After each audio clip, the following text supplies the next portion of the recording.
Hello, future biologists. Welcome to an exciting journey into the microscopic world. Today, we are diving into Chapter 9, Cell, the Unit of Life, focusing on a truly revolutionary topic, the invention of the microscope and the discovery of the cell. We'll explore how simple lenses transformed our understanding of life, from easy introductions to competitive level insights.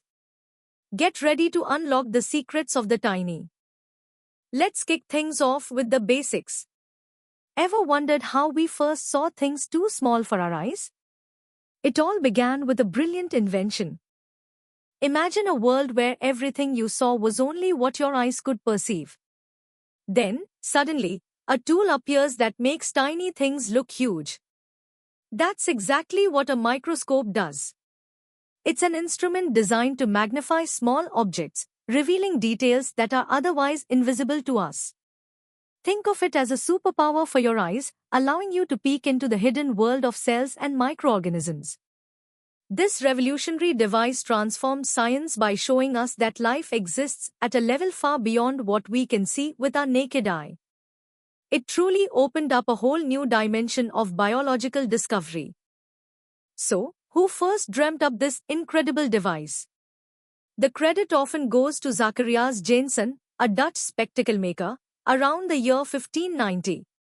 He is believed to have invented the first compound microscope, which uses multiple lenses to achieve higher magnification. Fast forward to 1665, an English scientist named Robert Hooke used his own improved compound microscope to examine a thin slice of cork. What he saw amazed him: tiny, empty, box-like compartments, like a honeycomb. He called these little boxes cells because they reminded him of the small rooms, or cella, where monks lived. It's important to remember that Hooke observed dead plant cells essentially, just their rigid outer walls. But his observation and the term cell laid the foundation for everything we know about life today. Now that you've learned about the beginnings of microscopy and the discovery of the cell, let's test your understanding with a few practice questions. Take a moment to think about these. First, what is the main purpose of a microscope? Second, who is credited with inventing the first compound microscope? And third, which scientist first observed and named cells, and what material did he examine? Pause the video if you need more time to answer these questions. Ready to dive a bit deeper? Let's explore the pioneers who truly unveiled the microscopic world and how their unique contributions shaped our understanding. Before the sophisticated microscopes we know today, simple magnifying lenses were the primary tools for enlarging objects. These single-lens devices offered limited magnification but sparked curiosity about the unseen. The real breakthrough came with Zacharias Janssen, who, around 1590, is credited with developing the first compound microscope. This device, combining multiple lenses, offered greater magnification, though its early versions produced somewhat distorted images. Building on this, Robert Hooke, in 1665, published his landmark work, Micrographia. Using his improved compound microscope, Hooke meticulously documented observations of everything from insects to snowflakes. His most famous contribution was coining the term cell after observing the honeycomb-like structures in cork, forever linking the word to the basic units of life. While Hooke's work was foundational, it was Anton van Leeuwenhoek, a Dutch draper, who truly revolutionized microscopic observation. Leeuwenhoek was a master craftsman, grinding his own single-lens microscopes to an extraordinary level of precision, achieving magnifications up to 300 times far superior in clarity to the compound microscopes of his time. From 1674 onwards, Leeuwenhoek became the first person to observe and vividly describe living single-celled organisms, which he famously called animalcules.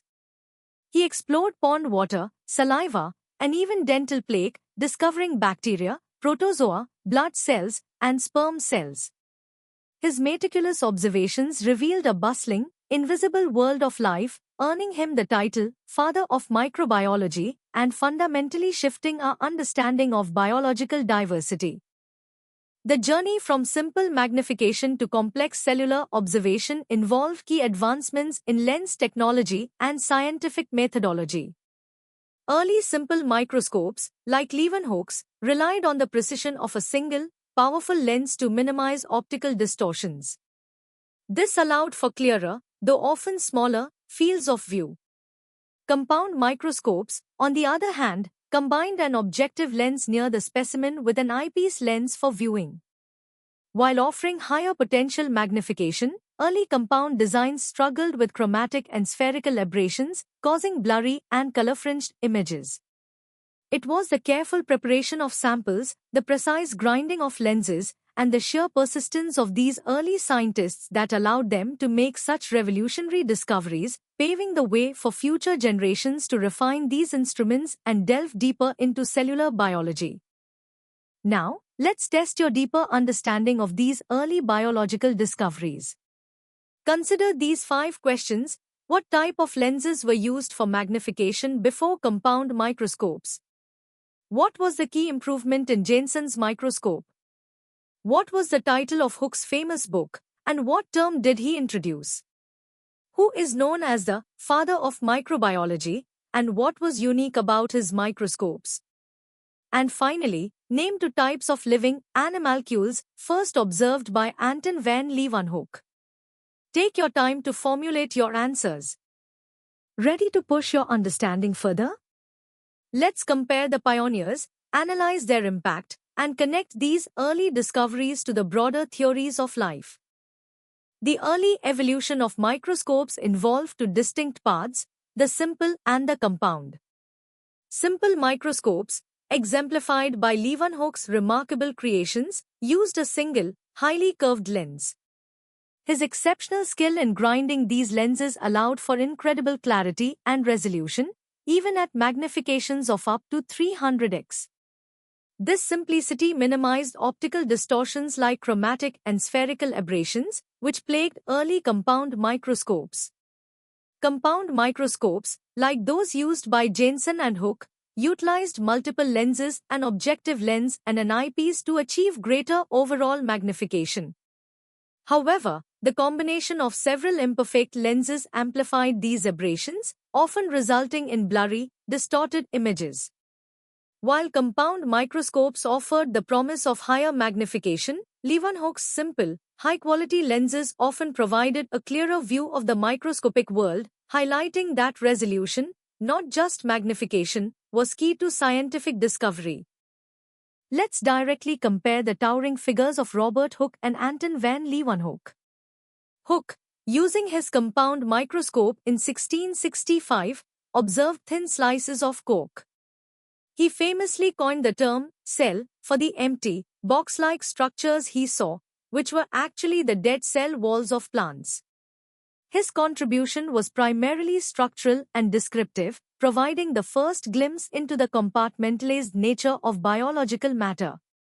In contrast, Leeuwenhoek, beginning around 1674, utilized his self-made, high-quality simple microscopes.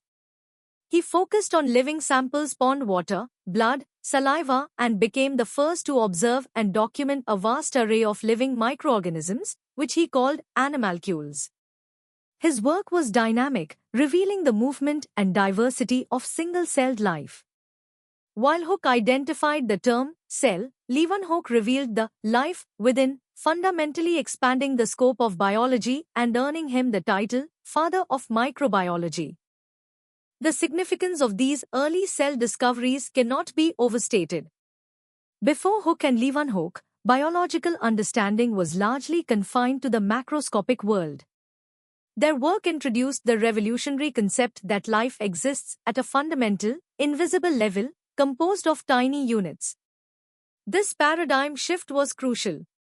It established that even complex organisms are built from these basic components, or that life itself could exist as single, independent microscopic entities. These initial observations, though limited in detail, provided the essential empirical evidence that later scientists, such as Schleiden, Schwanner, and Virchow, would build upon to formulate the unified cell theory in the 19th century. This theory, stating that the cell is the basic unit of life and all cells arise from pre-existing cells, became a cornerstone of modern biology. Time to tackle some harder questions. First, differentiate between a simple and a compound microscope in terms of their lens system and initial image quality. Second, compare and contrast the key contributions of Robert Hooke and Anton van Leeuwenhoek. Third, why was Leeuwenhoek's simple microscope often considered superior to contemporary compound microscopes? Fourth, explain the significance of these initial cell discoveries in changing the scientific understanding of life. Fifth, list 3 major limitations faced by early microscopists. Sixth, how did these discoveries contribute to the cell theory? And finally, if Hooke only observed dead cell walls, what might have been his initial misconception about their function? Think critically and provide detailed answers. All right, champions, prepare for the ultimate challenge. We are now diving into the deepest levels of historical context, engineering insights, and profound biological implications of the microscope's invention and the cell's discovery. The invention of the microscope didn't happen in a vacuum. It was a product of the intellectual ferment of the 16th and 17th centuries, a period marked by the Renaissance and the scientific revolution. This era championed empirical observation and systematic inquiry, moving away from purely philosophical explanations. Advances in lens-making, initially for spectacles and telescopes, provided the crucial technological foundation. The desire to understand the natural world, from celestial bodies to the minutiae of life, fueled innovation. The microscope emerged as a powerful extension of human senses, allowing scientists to push the boundaries of perception and align with the era's burgeoning scientific method, paving the way for unprecedented discoveries that would redefine the very nature of life. Understanding early microscopes requires appreciating their engineering. Lens grinding was an artisanal skill, with imperfections leading to optical flaws. Simple microscopes, epitomized by Leeuwenhoek's, utilized a single, tiny, highly curved lens. This design, counterintuitively, minimized chromatic and spherical aberrations because light passed through a limited portion of the lens, often near its optical axis, resulting in remarkably clear images for its time. In contrast, early compound microscopes, like Hooke's, combined multiple lenses. While offering higher potential magnification, the imperfections of each lens compounded, leading to significant aberrations. Chromatic aberration caused color fringing as different wavelengths of light focused at different points, while spherical aberration resulted in blurriness due to light rays passing through different parts of the lens focusing unevenly. These optical limitations highlight why Leeuwenhoek's simple, high-quality instruments often yielded superior clarity, underscoring the trade-off between magnification and image fidelity in early optics. Let's delve deeper into the specific observations of Hooke and Leeuwenhoek. Robert Hooke, in 1665, observed thin slices of cork. What he meticulously drew and termed cells were, in fact, the rigid, empty cell walls of dead plant cells, primarily composed of lignin and cellulose. His interpretation was that these were pores or boxes designed for the transport of juices or fibers, not as fundamental living units themselves. He viewed them as structural components rather than active biological entities. Anton van Leeuwenhoek, a decade later, through his relentless curiosity and superior simple microscopes, observed a living, dynamic world. He documented various animalcules, rod-shaped bacteria, bacilli, spherical bacteria, cocci, spiral-shaped bacteria, spirilla, from dental plaque and water, as well as protozoa like paramecium and Vorticella from pond water. He also observed human blood cells and sperm cells. His detailed, vivid descriptions and drawings of these moving, reproducing entities fundamentally distinguished his work from Hooke's, revealing the true diversity and vitality of microscopic life. Leeuwenhoek's work provided the first empirical evidence for the existence of a microbial world, which would later become the foundation for microbiology and germ theory. The legacy of these early microscopic discoveries is profound and multifaceted. Firstly, they provided the indispensable empirical foundation for the unified cell theory, which was formally articulated in the 19th century by Schleiden, Schwann, and Virchow. This theory, positing that cells are the fundamental units of life and all life arises from pre-existing cells, became the central organizing principle of biology. Secondly, Leeuwenhoek's animalcules offered the earliest insights into the microbial world, subtly hinting at the existence of disease-causing agents long before germ theory was established. This laid the conceptual groundwork for medical microbiology. Thirdly, the microscope itself, as an instrument, revolutionized scientific methodology, promoting meticulous observation and detailed documentation, setting new standards for empirical research. Finally, these discoveries had significant philosophical implications, challenging anthropocentric views by revealing a vast, unseen realm of life and complexity, thereby expanding human understanding of the natural world and inspiring generations of scientists to explore its hidden depths. Now, for the first part of your hardest questions. 1. How did the broader scientific and technological context of the 16th and 17th centuries contribute to the invention of the microscope? 2. Explain the primary optical aberrations present in early compound microscopes and why Leeuwenhoek's simple microscope often produced clearer images. 3. Elaborate on Robert Hooke's interpretation of the cells he observed in cork and how it differed from the modern understanding. 4. Describe in detail at least 3 specific types of animalcules Leeuwenhoek observed and their significance. And 5. How did Leeuwenhoek's discoveries, despite predating germ theory, provide an early conceptual link to understanding disease transmission? Take your time, these require deep thought. Continuing with the most challenging questions. 6. Beyond providing observational evidence, how did the work of Hooke and Leeuwenhoek influence the philosophical shift in scientific inquiry regarding the nature of life? 7. Discuss the role of numerical aperture in modern microscopy and how its limitation in early microscopes affected their utility. 8. If you were to design an experiment using an early compound microscope with its known limitations, what steps would you take to maximize your chances of obtaining useful observations? 9. Compare the methodological approaches of Hooke and Leeuwenhoek, considering their choice of instruments, samples, and the nature of their recorded observations. And 10.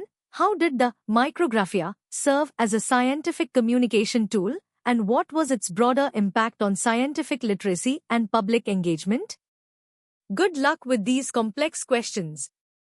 And that brings us to the end of our incredibly detailed journey into the invention of the microscope and the discovery of the cell. We've traveled from basic definitions to the deep historical, engineering, and philosophical impacts of these groundbreaking moments. I hope you feel truly inspired by how human curiosity and ingenuity unveiled an entire unseen world. For more such comprehensive educational content, visit synapse.omaps.in. Don't forget to like this video, share it with your friends, and subscribe to our channel for more exciting biology lessons. Keep exploring, keep questioning, and keep learning. See you next time.